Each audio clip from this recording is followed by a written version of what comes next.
Hello दोस्तों, नमस्ते। आज मैं आपके सामने फिर प्रस्तुत हुई हूँ, तो ऑब्वियसली मैं कुछ नया टॉपिक ही लाई होंगी। तो आज का टॉपिक है फॉरगिवनेस। फॉरगिवनेस एक बहुत ही पावरफुल वर्ड है, जिसको कि बहुत ही इग्नोर किया जाता है। हम फॉरगिव जल्दी से करते नहीं हैं हम किसी को भी, पर अगर हम इसका यूज़ लाएं और इसको अच्छी तरह से करें और इसको यूटिलाइज़ करें तो हमें बहुत सारे फ़ायदे हैं। तो फॉरगिवनेस का मतलब, जैसे आपको पता ही होगा, फॉरगिवनेस का मतलब होता है भूल जाना, छोड़ देना, भूल जाओ, माफ़ करो। तो ये सारी चीज़ें करने से देखिए कि मैं भी पहले इसी तरह से थी कि मैं कैसे किसी को माफ़ कर सकती हूँ। अगर किसी ने मेरे साथ गलत किया है तो मैं उसे माफ़ कैसे कर सकती हूँ, और अगर मैंने माफ़ कर दिया तो यानी कि मैं तो उसको बढ़ावा दे रही हूँ कि तुम और गलतियाँ करो। मैं माफ़ करती जाती हूँ, तुम गलतियाँ करते जाओ। तो मुझे इसका मतलब समझ में नहीं आता था। जब तक कि आपका माइंड पूरा प्रिपेयर ना हो इन सब चीज़ों को समझने के लिए, तब तक समझ में नहीं आता।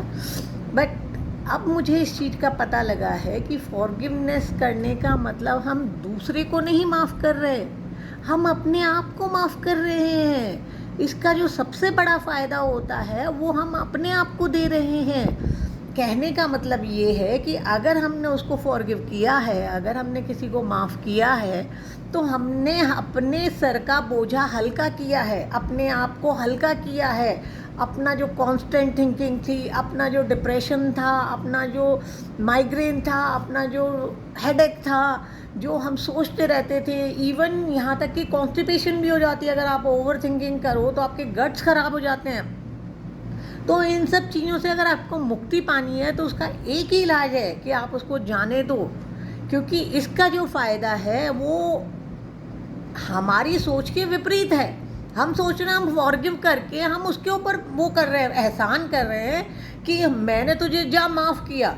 उसके ऊपर एहसान नहीं कर रहे। उसका तो हमें पता नहीं वो कितना मानेगा नहीं मानेगा, या हम प्रत्यक्ष रूप में, हाँ, अगर आप उसके सामने उसको फॉरगिव नहीं कर सकते तो आप अपने सामने उसकी इमेज बिठाइए या कुछ भी करिए, या उसके बारे में सोचिए और बोल दीजिए कि मैं तुझे माफ़ करता हूँ, मुझे तुमसे कोई गिला शिकवा नहीं है, मैं अपने दिमाग से इस चीज़ को, इस नाम को हमेशा के लिए हटा रहा हूँ। इससे मैं अपनी मेंटल पीस पा रहा हूँ, मैं रिलैक्स हो रहा हूँ, मैं लाइट हो रहा हूँ। तो इसका मतलब, कहने का मतलब ये है, फॉरगिवनेस का मतलब हम अपने आप को फॉरगिव करें, अपने आप को इस टॉक्सिक ज़िंदगी से निकालें जो कि हमें, मतलब इतनी भगवान की नियामत से हमें मिली है, इतने अच्छे काम, इतनी दुनिया, मतलब बहुत कुछ पड़ा है करने के लिए, सोचने के लिए।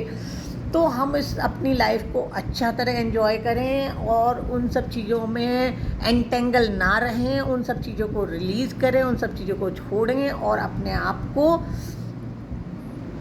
माफ़ करके उसको लेट गो कर दें। तो इससे जो फ़ायदे होंगे वो हमारे ही होंगे। इस चीज़ को सिर्फ ये, इसका मीनिंग अब मेरे लिए भी जैसे बदल गया। फॉरगिव को पहले मैं सोचती थी मैं दूसरे के ऊपर उपकार कर रही हूँ, पर नहीं, फॉरगिव का मतलब है कि मैं अपने ऊपर उपकार कर रही हूँ। तो इसका मतलब इतना कहने के मतलब, मेरे ख्याल से वीडियो इतनी काफ़ी है। आप लोगों को समझ में आ गया होगा कि फॉरगिवनेस बहुत इम्पॉर्टेंट, बहुत पावरफुल वर्ड है।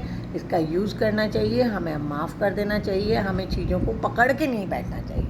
जैसे कि मैंने पहले भी, मेरी हर वीडियो का मतलब ही यही है कि ग्रैटिट्यूड करो, जो मिला है उसको ग्रैटिट्यूड करो, जो चीज़ें ख़राब है उन्हें लेट गो करो, उन्हें जाने दो, उनको एंटेंगल ना रहो लाइफ के प्रति।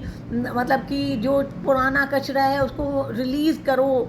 तो ये भी जो चीज़ें हैं ये कचरा ही है, जिसको रिलीज़ करो और जाने दो, और अच्छा सोचो, लाइट रहो, प्रभु का नाम लो, अच्छी चीज़ें करो, अच्छा मेहनत करो, परोपकार करो, दया करो, दान करो, सारी अच्छी चीज़ें करो, मगर गलत चीज़ें, गलत टॉक्सिक, गलत उन सब चीज़ों में ना पड़ो, क्योंकि हम फॉरगिव नहीं करते हैं तो हम बीमारियों का घर बनते जाते हैं।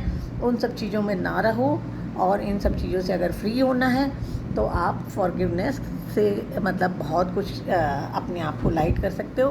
तो इसका कहने का मतलब ये है। अच्छा ठीक है, मतलब मैं अब ये कहना चाहूँगी कि ये जो चैनल पे मैं जो बोलती हूँ, जो व्यूज़ देती हूँ, मैं सिर्फ इसलिए देती हूँ कि ये चीज़ें फ़ायदेमंद हैं, इन सब चीज़ों से मुझे फ़ायदा मिला है, ये सब मेरे अपने ओपिनियन है। अगर इनसे आपको फ़ायदा मिलता है तो ठीक है, आप मानिए, अगर आपको फ़ायदा नहीं मिलता है, अगर आपको परेशानी होती है तो प्लीज़ आप इनको मत मानिए, ठीक है।